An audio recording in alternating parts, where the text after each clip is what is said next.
Quand Dieu obtient ce qui est plus étroitement en relation avec sa pleine pensée, il le fait dans des domaines où l'homme ne pourra rien faire et où tout ce qui lui sera associé proclamera que c'est de Dieu seul. C'est seulement le Seigneur qui l'a fait.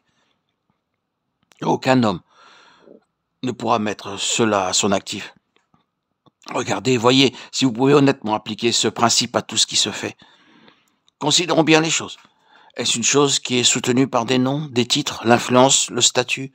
Or, tout cela est si communément associé pour qu'une œuvre soit fructueuse. Non, c'est de Dieu où cela n'est rien.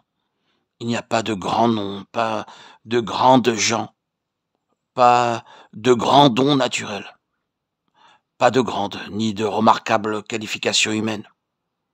C'est faible, impuissant en lui-même, insensé, souvent devant dire « je ne sais pas, tais-toi donc ». Retournons auprès du Seigneur. S'il doit y avoir quoi que ce soit, ce doit être par le Seigneur. Si cela n'est pas issu du Seigneur, il n'y aura rien.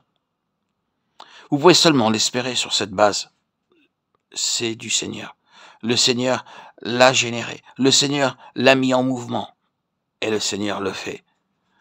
Moi et les enfants que l'Éternel m'a donnés, nous sommes des signes et des prodiges en Israël. Il y a quelque chose à propos de cela qui est inexplicable sur un plan humain. C'est ainsi que cela doit être pour que cette chose se rapproche plus étroitement de Christ. Lisons Jean chapitre 5. Dans ce passage, nous voyons Christ, la pleine incarnation de la pensée divine, dans lequel la perfection de ses conseils éternels est concentrée et qui doit être l'expression de la pensée de Dieu dans sa perfection. Entendons-le dire en vérité, je vous le dis, le Fils ne peut rien faire de lui-même. Et il ne fait que ce qu'il voit faire au Père. Et tout ce que le Père fait, le Fils aussi le fait pareillement. Jean chapitre 5, verset 19. Je ne puis rien faire de moi-même. Verset 30. Mais celui qui dit cela va aussitôt dire, car comme le Père ressuscite les morts et donne la vie, ainsi le Fils donne la vie à qui il veut. Jean 5, 21. Vous ne pouvez pas expliquer cela sur une autre base que sur celle de Dieu.